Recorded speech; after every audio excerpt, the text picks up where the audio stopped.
Hi, I'm Lou with another episode of My Car Story, and today we're out in Woodstock with Schwartz Performance, and I'm with the owner, Jeff Schwartz. Jeff, good to see you. Good to see you, Lou. It's always good to see Jeff because usually we're doing a car that is one of his customers' cars, and Jeff's business is about taking older muscle cars, putting newer technology on them so they ride like your current car. And let me give you an example. I'm wearing one of the shirts. He puts these frames on them because the older car, once you put a big engine in an older car, the frame might bend, so this takes care of that. And all those frames are serial numbered.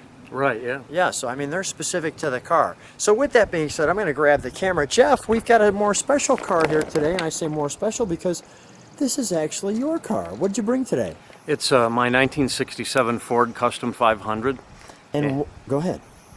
I bought it in 2005, and it's been one of those cars. It was running and driving when I got it, but I took it apart and it's been in pieces ever since, and in various stages of progress of being completed. But now I've got it completed, and I'm happy to be heading out on the road with it today. So your family grew up with Fords, correct? Yeah, my grandparents and my aunts and uncles had Fords. My stepdad had Fords, Custom 500, Galaxy LTD, 65, 67. This is a 67. It was my favorite of those three, and it's just kind of an interesting car. It's unique, it's low production, and that's kind of the story about it, I guess, part of it. Yeah, let's take a look at the featured attraction. Come right alongside me. Now, you were sharing something with me. I know you're a frame guy. Tell me about the special frame on this car. Well, the Ford chassis, when it came out in 1965 on the Galaxy, dominated NASCAR racing.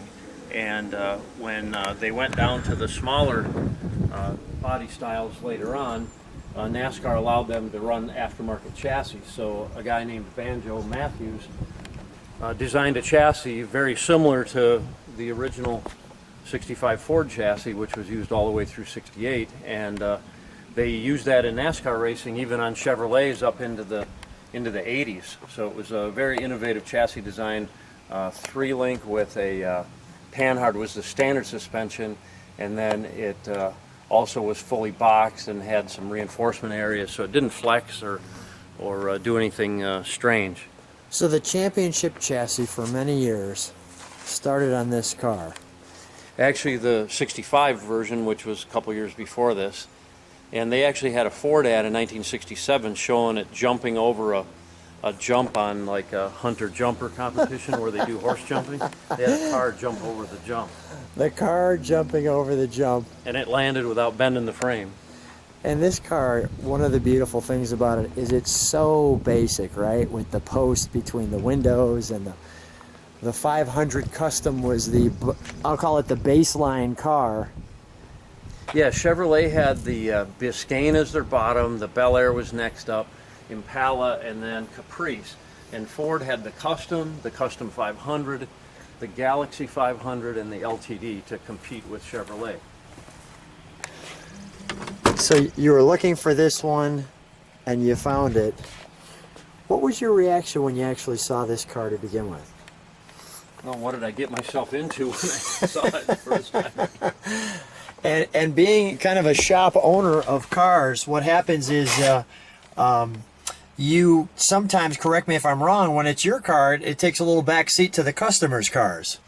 Correct, yeah. Customers are always first, and personal projects kind of stay in the background. No radio in this one. The radio delete, and I just enjoy that badge right there. The Custom 500 was about as glitzy as it got. Your ashtray, your custom seats, nice interior, nice big back seat, ashtrays of course.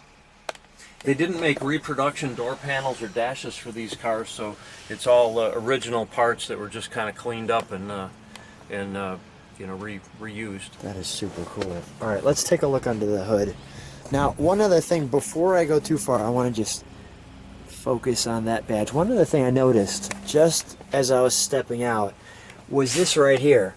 Usually they didn't have a 6-speed, so this is some of the customizing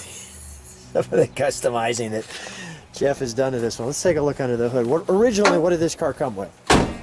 This car had a 289 with a 3-speed in the tree. Okay. So how did you convert it from the tree to the floor? That's what you Well, do, though. That's what we do. Yeah, that's what you do. Okay. That was a silly question for me to ask. Wow. And this So looks what we period correct. Yeah, in 67 there was many engine options, the 246 cylinder, the 289, the 390, the 428 and the 427. Cobra V8 they called it. So this is essentially a clone of the Cobra V8 equipped model, which was also known as the R code in the Ford world. So it's not an original car that came with this engine, but it is a 1967 Ford block, and we've got aftermarket Survival Motorsports aluminum cylinder heads, Blue Thunder dual quad reproduction medium riser intake, and it looks like dual quads under there. However, this has fuel injection. Okay. Cool. Now let me ask you one other question too. So you just, when did you put this car together? How long ago was that it's complete? Well, it was completed about 10 minutes ago. So I've driven it around maybe 30 or 40 miles over the last 2 days. So my first ride in it was 2 days ago. And we're getting the first chance to video this car. And where's it going? It's going somewhere. Well, I'm leaving in a little while for the Hot Rod Magazine Power Tour 2017. We're headed to Kansas City, and then we'll end in Bowling Green. So we'll be driving this for about a full week. Various stops along the way. Pretty cool. Let's hear it start.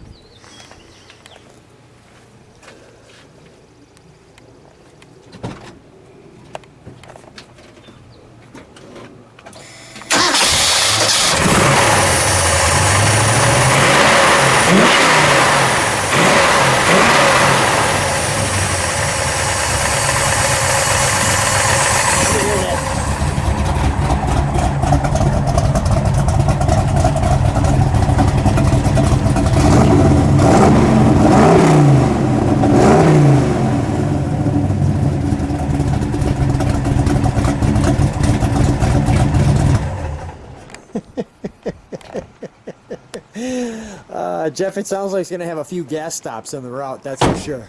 Well, with the 6-speed Tremec transmission, I should be able to get pretty decent mileage. I'm hoping for somewhere around 18 to 19 miles to the gallon on the open road. Excellent point. Excellent point. Jeff, first of all, thanks for taking the time. Great car. Enjoy the power tour. I'm looking forward to what the viewers think of your car. Thanks for being again on My Car Story. You're welcome.